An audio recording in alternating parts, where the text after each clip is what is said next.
How's it going, everybody? Welcome back to the Timeless Movie Podcast, episode number 90. My name is Victor Vasquez.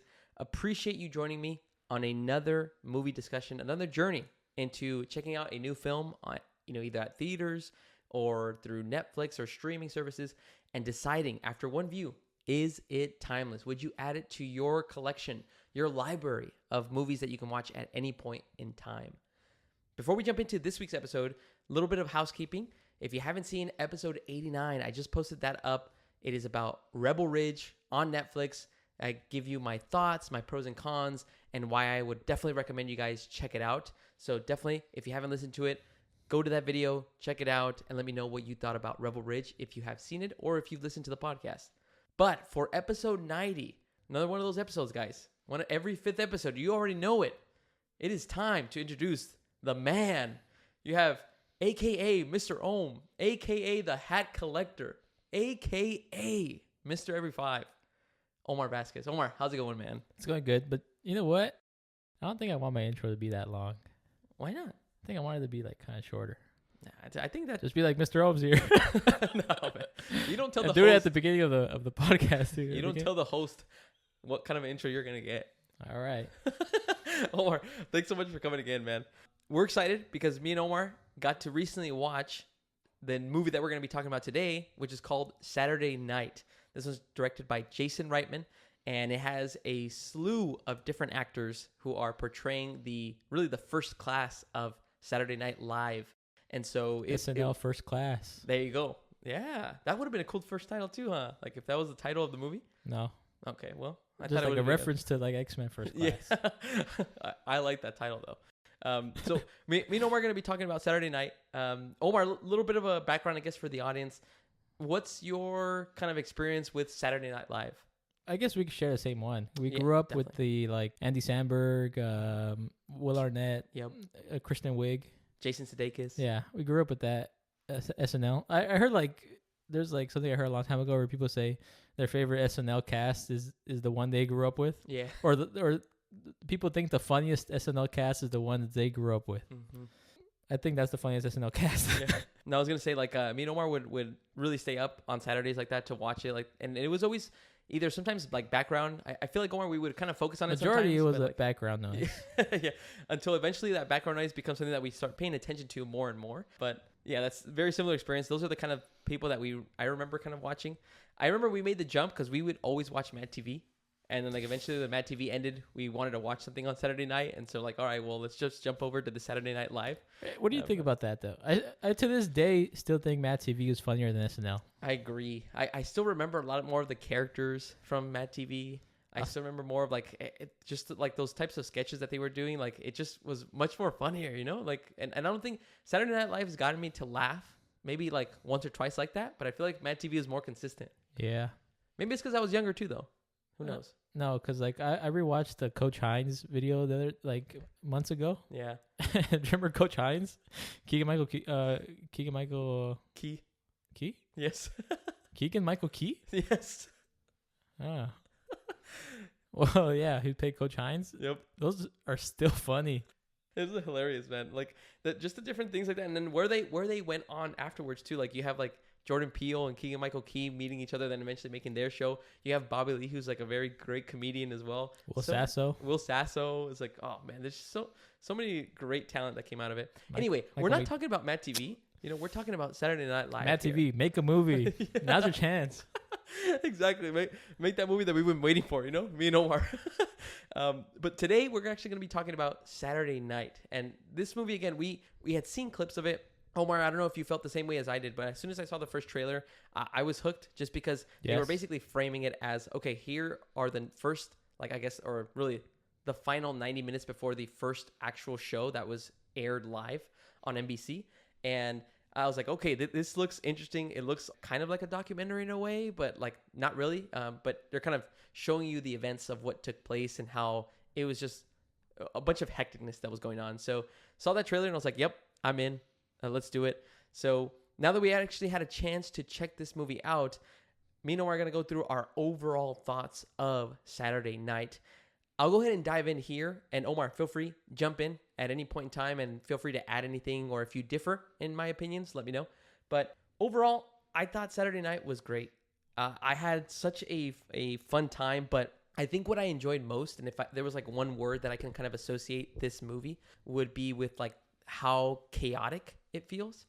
I think they nailed the feeling that you get of like what it would be like to run a live show or run a specific type of a show that, I'm thinking like WWE or some type of a play where you just have constant chaos going behind the scenes, but for the audience, they don't really notice anything, right? They're just seeing the final product. And so that to me was amazing. Like I mentioned, the film is really just an hour and 40 minutes. It's just taking you beat for beat and minute for minute, like of what was going on. And it really just follows the main character, which is Lorne Michaels. Lorne Michaels is the creator of Saturday Night Live, and you're just basically seeing him and really experiencing where he basically gets pulled into, the different directions, the different places in NBC's 30 Rock studio. You're seeing all this crazy stuff. And again, he's just trying to get this show on the air. This is, again, his first attempt. And as you expect to see kind of in the story, a lot of people are looking for him to fail. And so it was just all madness. You see him go through like the wardrobe. You see him go to like the different types of cast members and kind of wrangle them in. He has to get a new light director because one of them just quits the job. So all this different stuff and ends up happening, and he just gets everything stacked against him. And so that's basically like the essence of the story. Lorne Michaels is played by Gabriel LaBelle. Just as a little synopsis, like I was mentioning before, he basically has to do all these different types of acts and balance everything the night that he's going to air his show.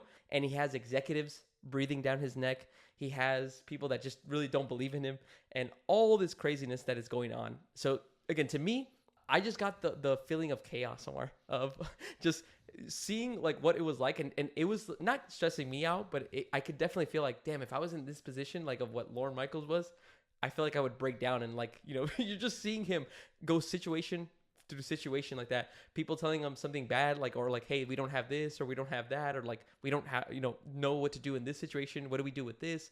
Where are we going to rehearse this? And so all this crazy stuff. But overall, I think the chaos for me really works. And I feel like everything just moves very quickly. And to me, as you can probably tell on these podcasts, I talk fast. I enjoy like a lot of fast-paced things. This just worked for me.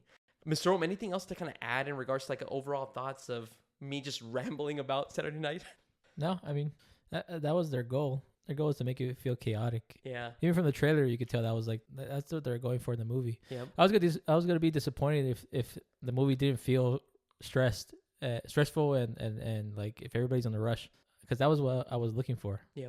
I wanted to feel that tension, I wanted to feel that, oh man, this is. I wanted to feel that stress, Like you're in the hot seat. Like you're the one like dealing with this. Because I like movies like that. I like movies that are like, I'm trying to think of a comparison. I can't really. I was thinking the same thing. Like I was trying to think of a movie that takes you like either a couple hours or minutes before some type of an event. But I don't know, like I'm pretty sure there is, but it just works so well. Again, the timing all works out. And I think what makes it cool is that even though there's a lot of tension and a lot of like anxious moments, it's still fun. Like they're still able to kind of pinpoint these like funny things that happen throughout that night. Well, it's fun because you're not in the situation. Yes. That's what's fun for me. Because I could be like, damn, that sucks for them. But I don't have to experience that. Yep. But I like seeing it. Yeah. I'm also a big fan, Mr. Rome, of behind the scenes. I've told you this. I enjoy watching like those types of featurettes where they go behind the scenes of movies, of different shows, of how things were made. And so this felt like you were literally in 30 Rock. Me and Omar just went to New York in August, and we got to actually take a tour of the NBC. Mm-hmm. So it was cool. That I think that was like another added element to why I enjoyed the movie is like, oh, like, yeah, I could totally see them just walking through there. They even explained to us some of the pages there that are like, this is the entire set. Like, and it's just super utter small madness. It's crazy. But that also added to it. But yeah, it was, for me, it all worked. It was fun. It was chaotic. There was just so many great interactions with characters, great chemistry between other like characters that were within the cast as well. So really enjoyed it. Mr. Rome, at least for me, just from a non-spoiler perspective, I would definitely recommend people watch this one. Kind of curious, like if this works for people that have no interest in SNL. I think it does. Like I think it's like still kind of gives you that essence of like, hey, like this is just supposed to be like a sketch show with just anything can happen live. And so I feel like this would be a really fun way to kind of explain to somebody like this is kind of what the show is and see how it's kind of evolved if you watch it now. But so I would recommend it if you guys wanted to check this one out in theaters. Mr. Ohm, what's your opinion? Like, what would you recommend it? Would it be something like hey, maybe you can wait for streaming? Any thoughts on that? Would there be a difference between streaming and watching it at the theater? I'm trying to think. Ooh, Probably probably not a big difference.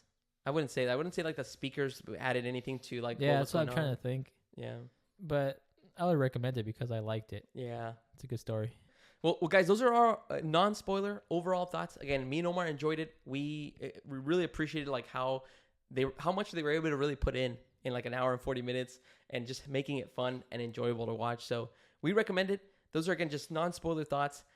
Now let's go ahead and dive in, Mr. Rome. Let's break this down. Let's go over our pros and cons, and let's really talk through what we enjoyed or what we maybe didn't enjoy about the movie, and then we'll kind of sprinkle in a couple of our favorite things that we really liked about performances or moments as well. Mr. Rome, I'll kick it over to you. First pro that you can kind of think of after you left Saturday night and you've kind of had it marinating in your mind. Well, the most obvious one is going to be the casting. Yeah. Because I feel like everybody looks exactly like who they're portraying. But I think the ones that stand out the most to me is the actor who played Chevy Chase. Yep. And the one who played John Belushi. Yep. Damn, they look the guy who plays Chevy Chase looks exactly like Chevy Chase when he was young. Yep. And it's kind of eerie. Yeah, it's Corey Michael Smith. He's the actor that portrays Chevy Chase. Omar, do you know where we've seen him before? Let me see his picture. Take a look at him, because as soon as I left the theater, I had to look him up because I was like, I feel like I recognize him, and it was who I thought it was. He actually came out in a show on Fox, Omar, called Gotham, if you remember that show. Yeah, I saw a picture. He was the Riddler. Riddler. Yeah, as soon as I saw him, I was like, this guy looks like the Riddler from Gotham. And so not really a fan of that show. Yeah, I mean, not one of my favorite shows, but I remember him specifically. Really? Yeah. I remember him. I remember the guy that played Oswald. I remember that was the terrible casting in my opinion. I remember the police chief who played Gordon. Yeah. There's a lot of characters. They had like interesting looks. But anyway, I totally agree with you, Omar, that the casting, I think, was pretty much on point. Like everybody portrayed it so well. Any of the additional details of why that was like one of the first things that kind of stuck out to you? Well, dude, come on. They look exactly like them. But even further beyond that, like, let's say maybe like Chevy Chase looks like him, or the guy who played John Belushi looks like him. Matt Wood played John Belushi. I think to me, Corey Michael Smith. So Corey Michael Smith, I feel like he nailed his character. Yeah. Because he even has like the same cadence as, like, he delivers a joke like if he's a professional comedian. Mm-hmm. And I feel like sometimes John Belushi's character, he didn't really have like the timing of a comedian. But once he started talking, he didn't like, unless that's how John Belushi was in real life. True. But like, it kind of looked like he was acting. Yeah. That's what I'm trying to say. That's a good way to put it. But Chevy Chase's actor, he would deliver everything exactly like just as smug, just as like assholey, cocky, but funny. Omar, going through the list, and that was going to be one of my other pros too, is the cast interactions though, like the character interactions. You go down the list of everybody that had like the different types of characters. Like when you have J.K. Simmons, who played Milton, who was like another character. You had Willem Dafoe, who played one of the executives, David. And Willem Dafoe and J.K. Simmons, they're some of the best people at portraying unlikable characters. Exactly. Like it's so easy not to like them. Like they're experts at that. Yep. And they're also, I feel like they're really good at these kind of side character roles in movies where they're not like the prime protagonist or antagonist. They're just there. Like they just add that other flavor to the movie that just works. Mm-hmm. So Omar, I like that pro. That kind of leads into my pro, which is because of how great those characters were and the actors and who they were portraying. There was so many great character face-offs. And what I mean by face-offs is like one-on-one scenes where you have so much tension and so much things that are kind of building up in the conversation that it just made it so enjoyable to watch. Like the one that I constantly think of is Chevy Chase versus Milton. When Milton, who is played by J.K. Simmons, is talking to Chevy Chase's girlfriend, and you just see them back and forth, and you're like hearing comebacks that are just rapid speed, but like I was invested. I was like, okay, who's gonna have the Who's final the word? upper hand? Yeah. Exactly. You had discussions of like Lauren and Dave, who's played by Willem Dafoe, when they're in the elevator and he's like trying to motivate him and telling them like that, like who's gonna stand in your way in this show, and like just those kind of conversations. And then you have Lauren and Dick. Dick is his right, I guess, his executive that was trying to kind of help him out. That conversation in the hallway where he's like telling them the truth about that show, about what the executives really think. Yeah, that scene was incredible. It's just so many great interactions, and those are just the ones that I wrote down. There's like a bunch of them of like the other cast members who also had other interactions that were really good. You had other characters playing Billy Crystal. You had so many different things that were like rotating behind the scenes of that first night. And this is real. Yeah. Like all these characters, these personalities were actually in this one space at once. Yep. I don't know if the interactions actually happened, but all this was going down. Some of it I probably didn't mention in overall thoughts, but again, this is based on the first night of SNL when it first aired. And so I'm really curious, Omar, like you said, like how much of those discussions or like the dialogue that they were saying, like how much is it accurate or how much was added to it. But either way, it felt really cool and felt very real, at least to me, and it got me hooked and engaged. Mr. Rome, that was one of my pros. Any other pros that you have on your mind that you can think of? So I really like when the dialogue isn't like exposition heavy. And this movie did a really good job at explaining things without telling to the audience, hey, this is something we want to tell you. Mm-hmm. Like my first example that comes to mind is when Lorne Michaels is talking to Rosie. Yep. Well, the point I'm trying to get to, they're married. Yep. Or they're engaged or whatever. You can't even tell. You can't. And you only know because of one comment they make while they're talking. And that's towards the end of their dialogue. Mm-hmm. And just like one comment they make and it's like, whoa, they're married. And that's cool because I like how the movie didn't tell us straight out, oh, this is Lorne Michaels' wife, and she's helping him create the show. No, I like that. We're not being spoon fed the information.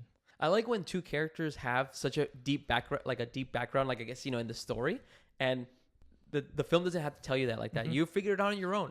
You'll see it as they play out, and you see more and more interactions between themselves or with other cast members.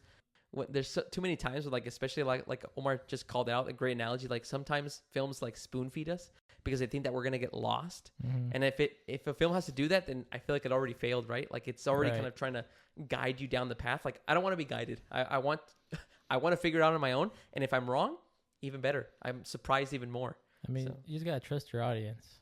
Hey, it's like what Kendrick Lamar said. Hey Drake, they're not slow. The audience isn't slow, we could catch on. Exactly. And if we don't, it's all right. Yeah. You just move on and then you'll figure it out in watching a video afterwards, having a conversation about it. So is that what you do? You watch a video after the movie? Omar, you already know that I watch a bunch of videos afterwards, like not after this podcast. Though. I only watch it after we've talked about it. So yeah. I don't want to spoil my thoughts, Mr. Rome, if I can jump in, pro that I have kind of spoiled it a little bit in regards to my non-spoiler thoughts, but the feeling of chaos, I attribute it to how they edited the movie. The beginning of the movie is almost like a long one shot where you're just following Lorne from him entering the 30 Rock building, bringing in Andy Kaufman, and you're just kind of seeing him go backstage. And that's where you just start seeing the madness. You start seeing all these different stuff. And again, because of me, how much I love the behind the scenes, I just love how everything was shot. They take you to the wardrobe. They take you to all these different places like that of where the cast members will be. And I don't know, to me, it just works. Like, I really love that it jumps from different places. You get to see what every single thing like that needs to be worked on for the show, like the lights, like what specific or how fast can we do specific content within the show. Like when they're showing the board and Lorne is like trying to figure out like what the heck is gonna go where. We need to cut, like when they were talking to Billy Crystal, like can you cut your specific content to like 4 minutes or 2 minutes, and just all this different stuff like that. To me, like how they edited throughout the movie, it never felt like I was in any way confused as to like what it was going through. Everything kind of just was very seamless, and how they just showed everything behind the scenes. Just, I really enjoyed that. This kind of leads me into another point in that I really appreciate that 90% of the movie, maybe even 95%, was just in the studios. I'm noticing that when I watch movies now, it's cool when you can jump from like, you have like Mission Impossible movies where you jump country to country, city to city. You're so many different settings, but like the settings don't feel like concrete or real. But here, because you're in the studios in 30 Rock in New York the entire time, besides in the third act when when Lorne Michaels goes to a bar, that's like the only time when you're not in the studios. I feel like everything is like tangible. Everything you can kind of, it's like, this is real. This is everything. There's no effects, no things that are very wonky. Everything is practical. And so that makes me as like an audience member appreciate it more, because it's like, yes, like it feels like they really took the time to make sure every little detail was exactly how it would look like in the studios in the 30 Rock in New York. So that was another thing that I wanted to at least call out. I like that too. I like when movies limit their settings. I don't like when they go to too many locations. Yeah. Because I feel like you have to be more creative if you're making an entire story within like 2-3 places. Mm-hmm. And I feel like oftentimes that makes the movie better. Yeah. Don't you think? Definitely do. Oh, Ms. Rome, any other pros on your side? I really liked those frames where it's just like a big scene, a chaotic scene would happen, and it goes completely black, and it just shows the time in the middle of the screen. Yes. That really adds to the, oh crap, like time's running out. Yep. And every shot, every one of those shots ends with the clock moving 1 more minute. Yep. Like, so it's like if it shows 10:15, it goes 10:16, Yep. and the movie continues. That was a good way to make it feel more to add to the chaos, because like if you're watching the movie, you're gonna forget how much time has passed. Mm-hmm. Well, you can't forget now because they're reminding you every 20-30 minutes. And like Omar mentioned, it's just adding to the intensity. Like as you get closer, things just start unraveling more and more before they go live. So good call out, man. Mr. Rome, only other pro that I have, and then I'll kind of throw it back to you if you have anything else, is I actually really appreciated that the actual story, as they're weaving in like the chaos that Lorne Michaels is going through, I actually really appreciated that they showed a couple of skits or sketches that they were going to do in the movie. Like I appreciated when they did the one where like the ladies are like the actual construction workers, and like Dan Aykroyd is like the female in that situation. I appreciated that they actually practice and rehearse some of those so that it can kind of still give you like that feeling of, oh, this is familiar. Like the fan service. Exactly. Like the little fan service that, oh yeah, like, you almost forget that like you're in so much of the madness of the show of prepping it that you forget, oh yeah, this is supposed to be SNL, right? This is supposed to be all about sketches and comedy in a way. So I really appreciated that they actually included certain rehearsals. It wasn't a lot. Like they rehearsed with Chevy Chase for the Weekend Update. They did a couple of other sketches, but I thought that was cool. And it at least made me kind of smile as I watched it. I was like, that's right. Like they're showing you the elements of what eventually goes on 50 years later and how they're still doing this kind of work as well. So I feel like they have to show that though. True. It's almost like if like in the Pharrell movie we just saw. Yep. It's like they have to play the music. Yep. Because that's what a lot of people are going for. That's what we're here for, Yeah. So I feel like that's what they did here too. Like they're showing behind the scenes, but they know people also came to watch like actual jokes that came out in the show, actual scenes. Definitely. But that was cool. Yeah, I like that too. Mr. Rome, any other pros on your side? No. All right, so let's go ahead and move on to cons. That way we can kind of highlight any negatives that we have. I can kick things off. I only have one and it didn't really take anything away from me in the experience that I had. I still enjoyed it, but I did notice that there were a couple of scenes that just kind of felt like, I don't know if the film was trying to tell me in some way like what was going on between characters or between what like maybe Lorne was kind of going through. There was a specific scene, I don't know if you remember, Omar, where he's trying to find a new light director, and he goes into another studio and a stage where you have J.K. Simmons' character Milton dancing with girls, and then they're like for like 5 or 10 seconds he's staring at like an old man and a director, and I don't know what that was for. Like in my mind, I thought that it was for like either him almost like envisioning his future, like if he didn't enjoy the show, like he was going to be stuck in that kind of director's chair, or I didn't really know what the purpose of it was for and why it lasted so long before he just went up and asked the light director to like, hey, I'll give you a job right now. There was scenes like that where like I just didn't know what the purpose of it was. When he's laying on the ice with John Belushi and then he's like telling him about that figure in the 30 Rock thing, I was like, that's Prometheus. He stole the fire from the gods. I don't know if that was supposed to represent like him saying that, like, you know, Lorne Michaels, I guess in a way, stole the fire from the executives to come up with the show. Just things like that. Like, it didn't bother me, but I was kind of like wondering, like, what was the meaning of that? And then the only other one was when you had the character of Lorraine Newman, who's played by Emily Fairn, apologies. When she would shoot looks at Dan Aykroyd, And it almost looked like they were trying to set up like something romantic. And this might be my ignorance that I don't know the history of Dan Aykroyd and like all these characters in the first cast of SNL. But she would like shoot looks, and it looked like she wanted to like have an interaction or discussion with him, but it never leads to anything. And so I was like, oh, okay, like what was kind of those scenes for, I guess. So just scenes like that, like things that like were kind of either set up or kind of showing you something, but I just didn't really feel like it added any value to me. But definitely a nitpick on my side. That is a nitpick. Yeah. I mean, I'm at least honest about that. I know it's not going to be like a con. But it's not like a full-on like, hey, con, this needs to get deleted like that or removed from the movie. No, it's just a slight nitpick. I was just kind of curious, like, oh, well, what was that for? But I like that. Oh, really? I like that sometimes there's stuff you don't really understand because it's like it's open to interpretation. That's where it goes back to like the people making the movie trusting the audience, you know, like oh, let's insert this, let's see if the audience maybe makes up their own meaning or just completely forgets the scene, like me. But I also didn't know why they focused on the old guy so much. The director who was sitting down in the chair. Yeah, I was in the same boat as you. I was like, why are they focusing so much on this guy? I didn't understand that, but now that you're saying maybe that is him envisioning himself in the future, or not doing anything. Yeah, like just taking the back seat. That makes letting much things sense. just happen. That makes sense. Whereas he likes to be like just in the chaos, in the madness, doing everything and directing everything. Not getting what am I trying to say? Stagnant. He's not trying to get stagnant. Let's go, Omar. We got there. So anyways, but if we're talking about stuff that you didn't really understand, how about this? Tell me, is this your con? No, actually, I don't have any cons. Wow. Okay. Nice. Yeah. Well, tell me. So when Rosie's talking to Dan Aykroyd, yes, and she's like, Lauren, like his mom died, and I don't know what happened to his dad, but he had no furniture in his house. He had nobody to live with. He had no family. So he moved in with her. Yeah. And she was like, so I always thought I was a sister to him. So she thought she was a sister and he was her brother, because at that time Lauren needed a family. They grow up and he actually likes her, and then they get together and they get married, and she's like, oh, so then I thought I was the wife and he was the husband. And then he goes, what about now? Well, now I realized I'm the writer. But and then she was like, so what does that make him? Well, we never find out what that makes him. What does that make him? Oh, because when he was young, he needed a family, and he got that with her.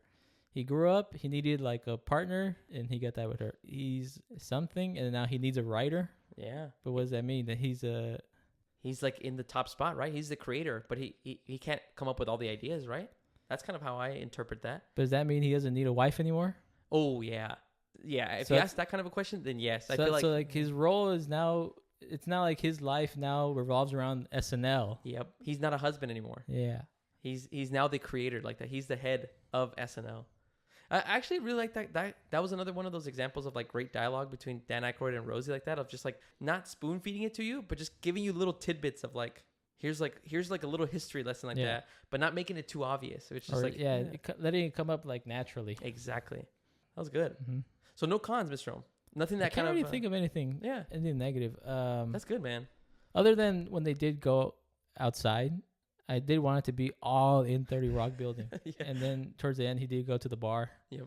But I still enjoyed that scene, so that's why I can't really make it a con. Yeah. And he also went to like the ice rink, but I like that scene too. Yeah. I just wish they would have been all contained in. All in the studio. And also, you know what, like maybe that bar scene is a con for me, because I later looked up like after the movie. Yeah. If that was true. Well, it was true, but it wasn't the night of SNL. Oh. And I was curious about that, because I was like, how does he have time to go to a bar if the show's going to start in like 15 minutes? So I was like, there's no way this is true. Yeah. It wasn't true. So that kind of is a con for me. Yeah. Because during that moment, I was like, there's no way he has time to go here. So I actually believe that though. Really? I kind of felt like if there was like a bar that was super close to like, and when you're in New York, there's like so many things. So I'm like, yeah. I could envision him doing that, like, and that's like a breaking point, though. But we were actually at 30 Rock. I didn't see any bar like within like 2 blocks. I wasn't visually looking for a bar, but I'm pretty sure there might be one. I was looking for the exact one he went into. But at least to me, it makes sense though, because he's like at his breaking point at that. Like he's like, no, yeah, it makes sense to me. But just the timing, I was like, there's no way he can make it in time. Okay. Well, those are our pros and cons, guys. As you can probably tell, me and Omar really enjoyed this movie. Very little things. Again, mine is only a nitpick, and it's probably a personal thing. I'm pretty sure if other people watch it, like Omar just said, he didn't have a problem with any of those scenes except for that director one. But other than that, again, those are just our thoughts overall. Omar, wrap this up before we get to that timeless question, which is very important. Let's talk about some of our favorite things. Favorite moment, favorite performance, and a favorite shot. Let's start with favorite performance. I feel like you can't go wrong, at least in my opinion. You can't go wrong with whoever you choose. Right. Because there's so many great performances. Every actor, just like Omar said, they're either portraying their character visually, they look exactly the same, or even just their cadence and how they present themselves. It's spot on. Ms. Storm, you want to kick things off? Who your favorite performance was? I doubt we have the same person. I do. I doubt it too. I probably already spoiled it at the beginning. I would choose Corey Michael Smith. Corey Michael Smith. I knew it. And also, like, my second pick was gonna be the actress who played Rosie. I thought she was really, really good. Yes, Rachel Sennott. Rachel Sennott played Rosie, who is I guess the ex-wife of Lorne Michaels. Mm-hmm. She was really good. Notice that she was, man, you're starting to maybe even convince me like of who my favorite performance was too. But notice that she was really one of the only people that could control both sides. She's the only one that could kind of, in a way, maybe kind of calm Lorne Michaels down from like what was going on, and then also control like John Belushi and how chaotic he was going to the cast members. She was like really like the middle point and like maybe the core of like the entire group. So and you know what? Another character that we haven't mentioned, but I really liked was the head writer. I forgot his name though. Oh yes. It was Donahue. Yeah, Donahue. Played by Tommy Dewey. I really liked his performance too. He was so good. He was really good. It's like he didn't even care like anything like that. He didn't care if he offended anybody. Like he was so messed up to like so many people like that. But and that adds to like the whole aura of SNL. Like that's your head writer, and he's acting like this. Yeah, it makes it just feel cooler. Yeah, I like those two picks. Mr. Rome, my favorite performance is Dick Ebersol, who is the executive that is working hand in hand with Lorne Michaels. He's played by Cooper Hoffman. I thought he was really cool. Like every time, like at the beginning, it almost seemed like he was like on Lorne's side. And then eventually, like it looked like when he's trying to sell him on the Polaroid, like, hey, let's sell this. He's like trying to make him fail in a way. And so he was like, it looked like he was flip-flopping a lot. But just how he acted like as an executive, like it just made it very believable to me. Just his whole performance like that just really worked for me. Chevy Chase was like my close second, just because like I thought like how Omar described, there was a scene where he's like doing comedy. It just everything clicks so much like that. Like you could just see the aura that he has, and he immediately like is able to get everybody's attention. And I was like, oh, that was. Oh yeah, when he speaks in front of all the like the executives. Yes, that's such a good scene. Yeah. I even got to give a shout out to Gabriel LaBelle, who plays Lorne Michaels. I mean, I feel like he's a little bit overshadowed just because even though he is the main protagonist, he's the guy that we're following for the majority of the movie. But there's so many other cast members that you're just like. I just immediately look at like Dylan O'Brien, who played Dan Aykroyd. Like I really see him and like he's just doing such crazy stuff, and like the way he talks it just all worked, man. But yeah, I'm gonna go with Cooper Hoffman, who plays Dick Ebersol. Oh yeah, he was really good. Yeah, and because he was like the logical one. Exactly, the realist. Yeah, the realist. And then the scene where it climaxes to where he blows up on Lorne Michaels. That was one of the best scenes in the movie. Let's talk about favorite moment, because that is actually my favorite moment, is when he basically blows up and explodes on Lorne Michaels and just basically telling him that, hey, they want you to fail. They have no faith that you're going to succeed. We even have a taped show of The Tonight Show with Johnny Carson, like ready to go because they're not going to go live with the show. They basically, even though they are paying Lorne Michaels for like, you know, a certain budget, like it's all just for nothing. Like they've already considered it a loss. Still, it almost felt like he still wanted like to not hurt his feelings in a way, but like, hey, just listen, man. Like I know that you're fantasizing that this show is gonna work out well, but you don't even know what this show is. And I was like, oh man, that whole scene that solidified that Cooper Hoffman was my favorite performance like that. Like it was so good. That was really good. What about you, Mr. Ron? What was your favorite scene or moment? I'm trying to think.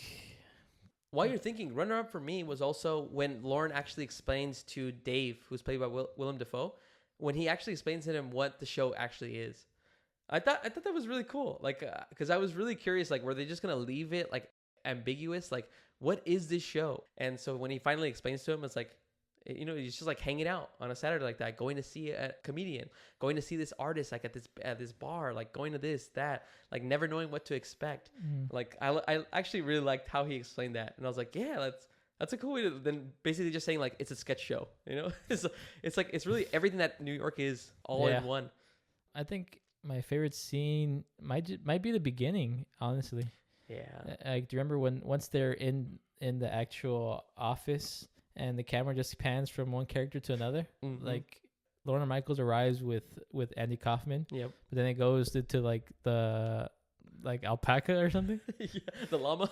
The llama. But then it follows a different character. It's like where it introduces all the characters, but it does it like in such a clean way. Yeah. Where like, oh, here comes the next character. But it's all quick. You got to keep up, you know. I guess I'm trying to think of like a scene.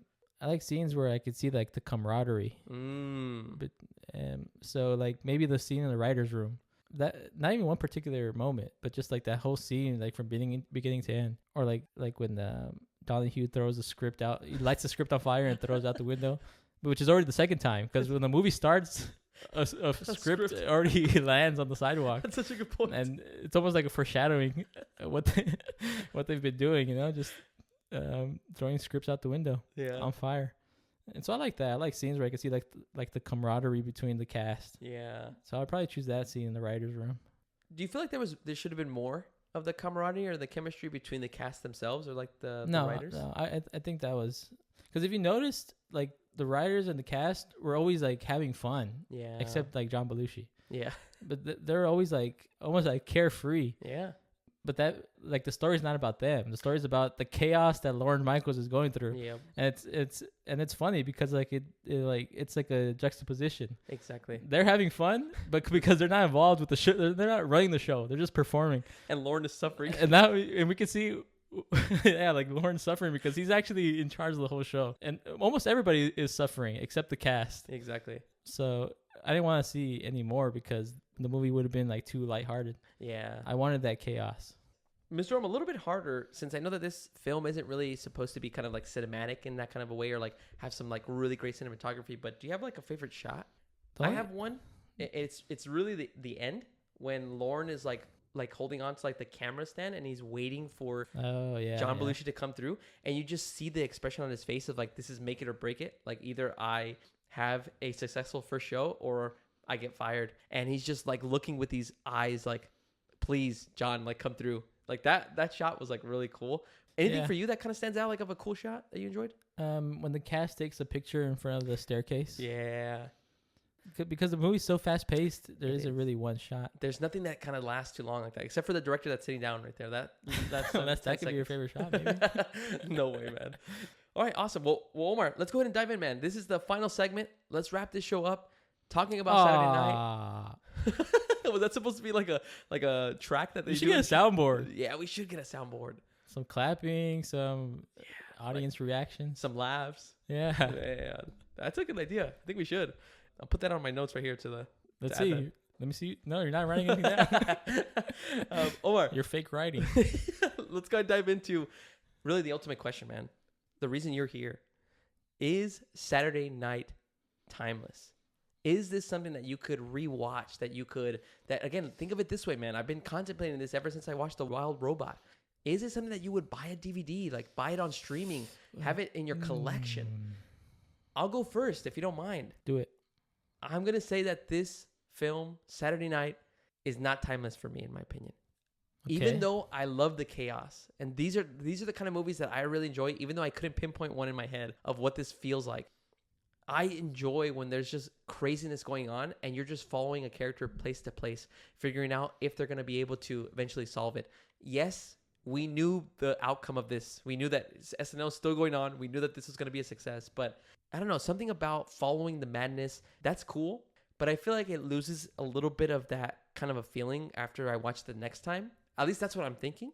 What I think I would be excited about watching it again is maybe some of the jokes that I may have missed because of how Omar described it, how fast-paced everything is going, and how like the story is just kind of flowing. Maybe I missed a couple of things, but again, to me, I feel like I really enjoyed this one experience of watching the 90 minutes before the first Saturday Night Live went on air. But I feel like there's nothing else for me to kind of take out of it, at least for me. There are certain scenes I would definitely like to see the blow up of Dick against Lorne Michaels like that. That scene I definitely would want to revisit. But other than that, not much. It actually, funny enough, it actually doesn't make me want to rewatch it. It actually makes me want to watch Saturday Night Live now. I want to see how it's evolved. I want to see how it's changed. So that's just my opinion of what I thought about it after watching it. Mr. Ohm, is Saturday Night Live timeless for you? Man, this is hard. This is hard. Because I really liked it. But will I watch it over and over and over and over and over? Will I buy a DVD and watch it 3 years from now? Will you? No. I don't think I will. Yeah. But I did really like it. Would you say it has the potential to be a timeless movie? No.